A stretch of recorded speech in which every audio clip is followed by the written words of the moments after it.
Testing. 1 2 1 2. Testing.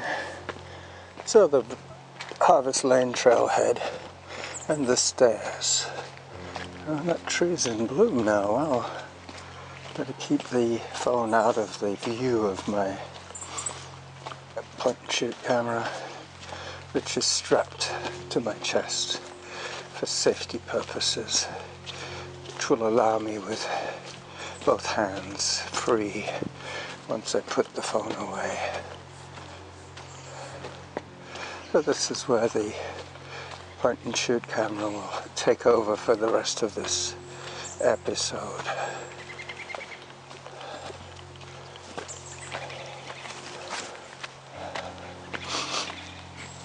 Hi there.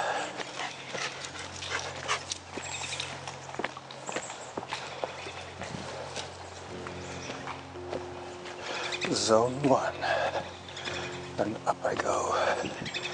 First part will be Glendenning Trail, which is where Norma and I do our hill repeats when we do them.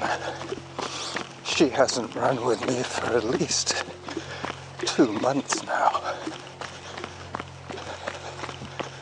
but she has taken up table tennis as a sport. Part of her cross training. Pickleball. What else does she do? Pilates, yoga,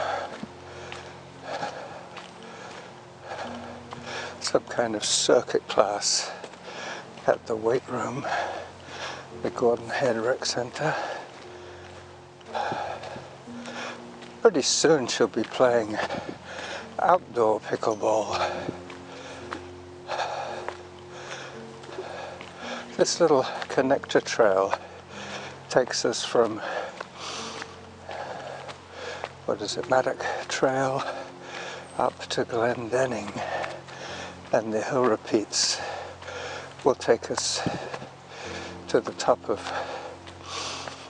Harrop Trail, and then it's going to be the South Ridge to the summit. So today's going to be a 2-camera day. Some of it will be video from my phone, but most of it will be the audio and the video from my camera. So this tree is showing rapid signs of disintegration. This is all new damage.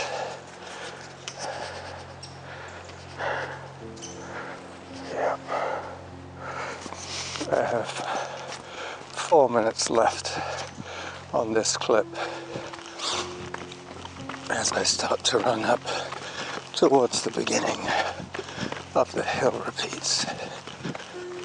We used to do this section that I'm going to do in a minute.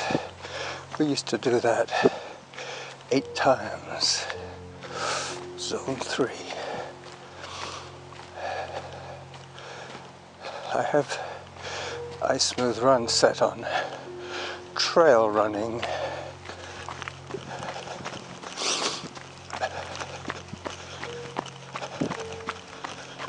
After an eventful week of work, this is my only day off this week, other than Monday, that's true. I was off on Monday, as usual, and when I got into work on Tuesday, I was informed that Rob had burnt his foot with boiling water from the steam kettle. Not exactly sure how that happened, but he was given 2 weeks off to heal up.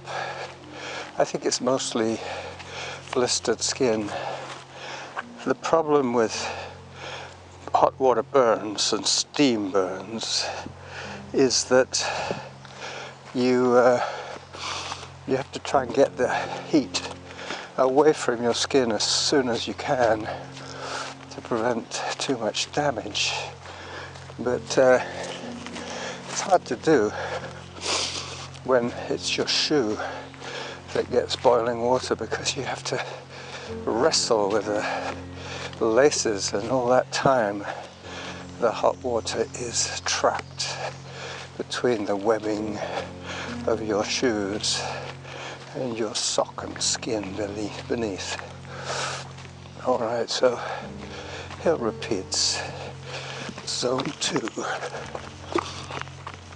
as I run through the rocks and roots of Glendenning. This clip will be coming to an end quite shortly. Zone 3, as I check the time. 2 minutes left on this one. There's that beautiful magic tree. It too is looking close to collapse. There's been a lot of deterioration of the epic trees of the area. There's a happy looking dog. Hi. Hi. Your dogs look very happy. Yeah.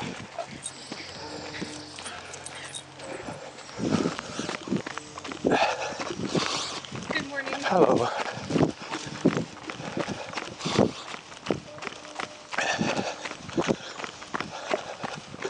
So this is the top where that post is of the hill repeats that we used to do 8 times back in the day, last summer actually.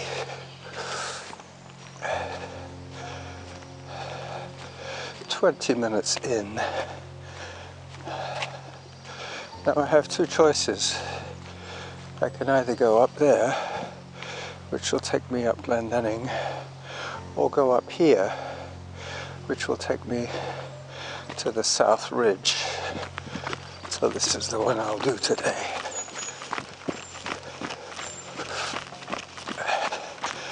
So I take another photograph for my my relive video.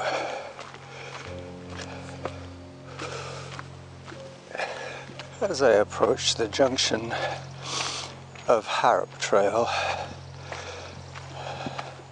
I go up to that fence up ahead, and then I turn left once again and head up the South Ridge Trail. That is when it is important that my hands are free, because it'll be all fours. Some of the time I will have to use my hands for stability and safety. South Ridge Trail, here we go. Just heard a zone 4. Hello. They did a good job of gentrifying this trail. They want to encourage people to use certain trails and discourage them from bushwhacking, which tends to break down the vegetation. This is where the power line goes up to the pumping station at the summit.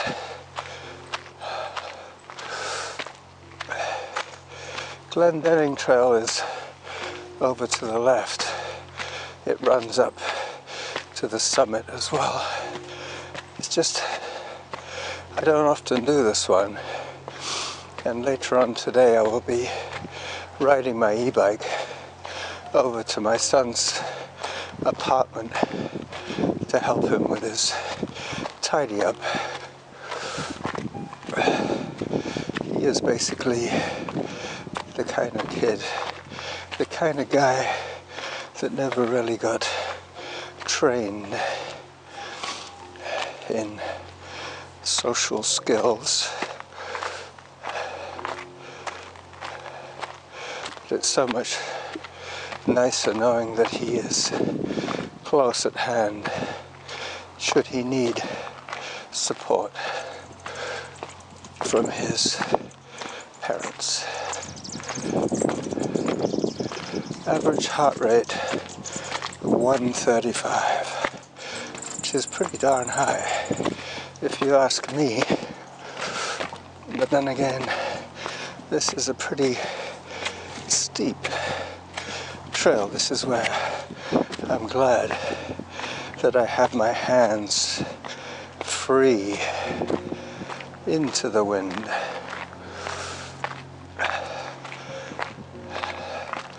Very little of running ever happens on this ascent for me. It is too treacherous and too steep.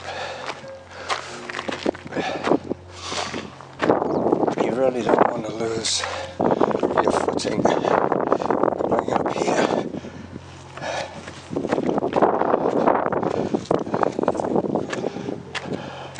Because it is quite steep as I pan around slowly to the south and east.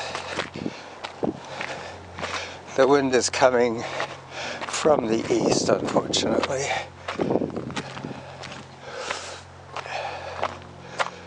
Up I go. Another rocky section.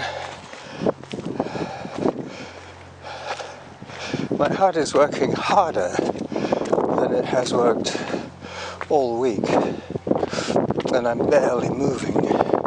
That is purely due to the steepness of this ascent. South Ridge Trail to the top. I'll take a bit of a wide turn here so you get to see Cormorant Point and Margaret's Cove. Yep, it is quite glorious here at this time of the year.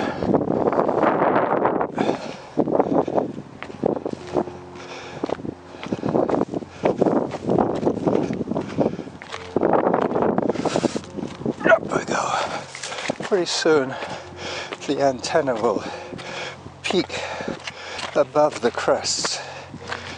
Up there you can see the antenna. Today I will hug the rocks to keep a little bit more out of the wind for you as I bushwhack through the bushes.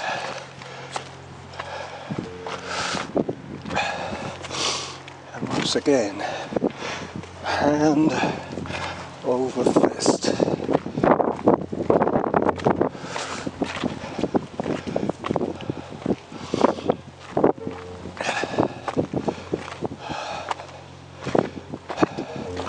This is going to be one of the episodes where it is probably better to watch than to listen. Apologies to the listening audience. South Ridge to Summit. There's the antenna. Let me just check on the timing.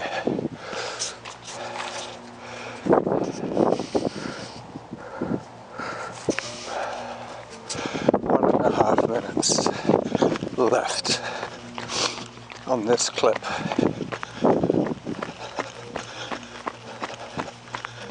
This will get me to the microwave and cell tower antenna. They're planning to replace this one with a bigger one, and there is a petition going around for people to sign. They obviously don't want a bigger tower up here. Excuse me. That was my porridge. But I don't really mind. Anything to improve connectivity in the area.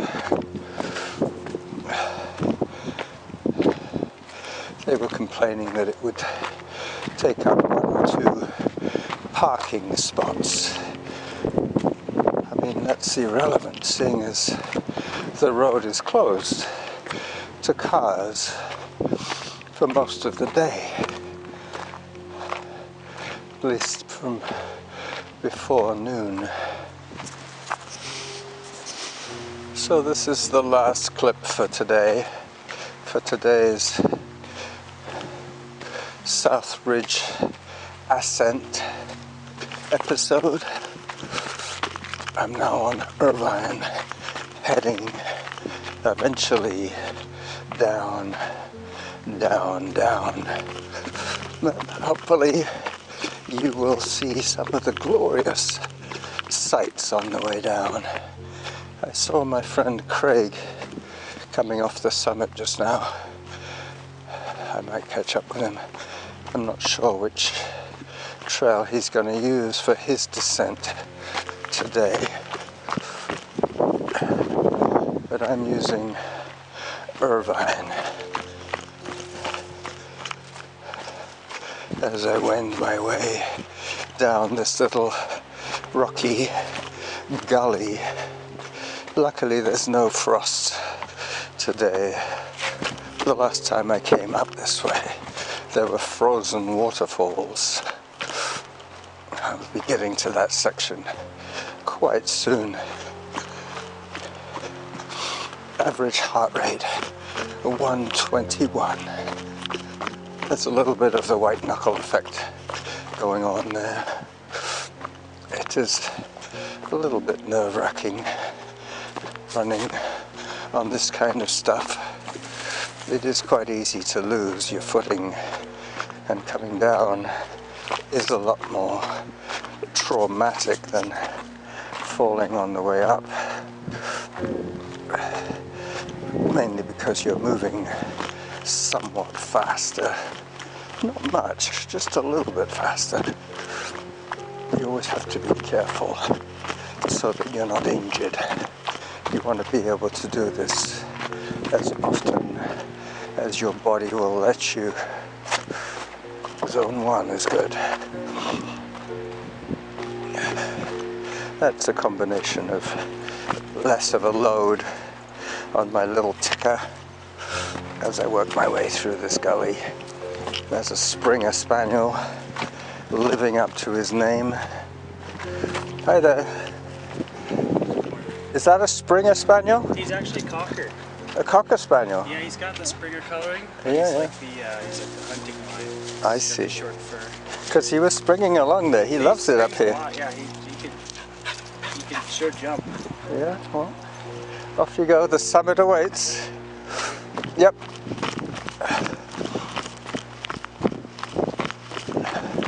You meet the nicest people and their dogs up here.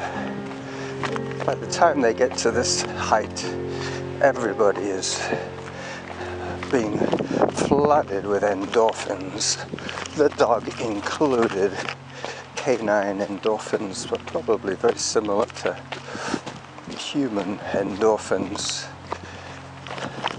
I listened to a very interesting podcast the other day about hormones, and there were basically 4 main hormones that control the homeostasis of the body.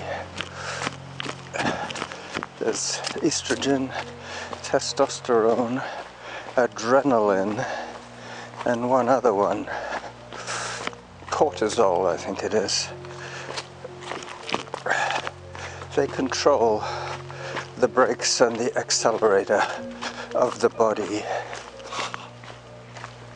As I come out to some of the nice views today, trying to keep some kind of relentless forward progress. Let me check. About 4 minutes left. This will be perfect. This will get me off the rocks and into the forest of fun once again as I negotiate the slippery rock surfaces. I do have my trail shoes on, so I have as much going for me as I can in terms of equipment. I'm a little bit overdressed here. This is the area for the frozen waterfalls when it's cold enough for the water to freeze. Yep, this is one of the rocks that has the frozen waterfalls. As I take a little close-up photograph of this rock for my relive and for my trailer video. That would be the standard 3-prong approach to podcast promotion. There'll be the relive, there'll be the trailer video, which I'm recording now, and there will be the chest-mounted 26-minute long episode. And there's water dripping off the rock as I speak. This is the Running Jackal, putting this camera, this phone away, saying bye-bye for Saturday as I head back down into the forest of fun.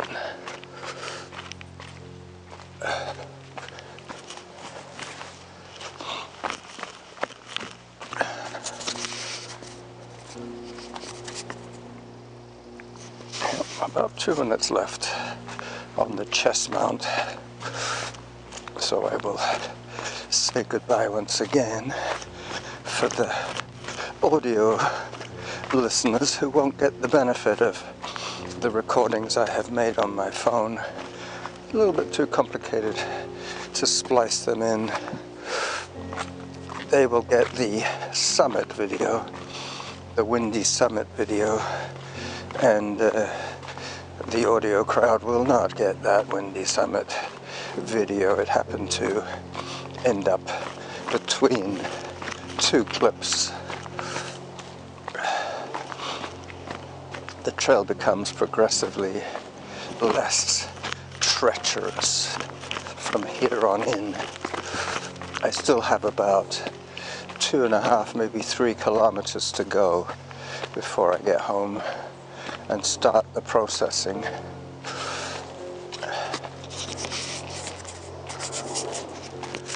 So for the last 45 seconds, you're going to see this, me holding the camera up in front of my head as I look down at my feet. This is the Running Jackal saying bye-bye.